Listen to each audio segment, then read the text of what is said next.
Cybersecurity researchers have detailed a high-severity flaw in KCodes NetUSB component that's integrated into millions of end-user router devices from Netgear, TP-Link, Tenda, EDMAX, D-Link, and Western Digital, among others. KCodes NetUSB is a Linux kernel module that enables devices on a local network to provide USB-based services over IP. Printers, external hard drives, and flash drives plugged into a Linux-based embedded system, example a router, are made available via the network using the driver. CVE 2021-45608, CVSS score, 9.8, as the security flaw is tracked as, relates to a buffer overflow vulnerability that, if successfully exploited, can allow attackers to execute code remotely in the kernel and perform malicious activities of their choice, according to a report shared by SentinelOne with the Hacker News. This is the latest in a string of NetUSB vulnerabilities that has been patched in recent years.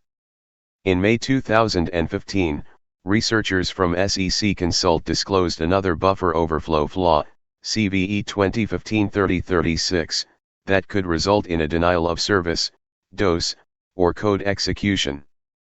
Then in June 2019, Cisco Talos divulged details of two weaknesses in NetUSB, CVE 2019-5016 and CVE 2019-5017, that could allow an attacker to inappropriately force select Netgear wireless routers into disclosing sensitive information and even giving the attacker the ability to remotely execute code. Following responsible disclosure to KCodes on September 20, 2021, the Taiwanese company issued a patch to all vendors on November 19, after which Netgear released firmware updates containing fixes for the vulnerability.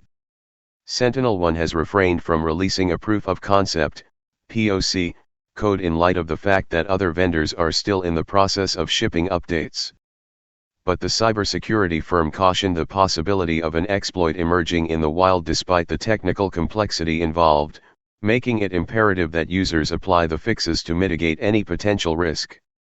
Since this vulnerability is within a third-party component licensed to various router vendors, the only way to fix this is to update the firmware of your router, if an update is available, researcher Max van Amerongen said.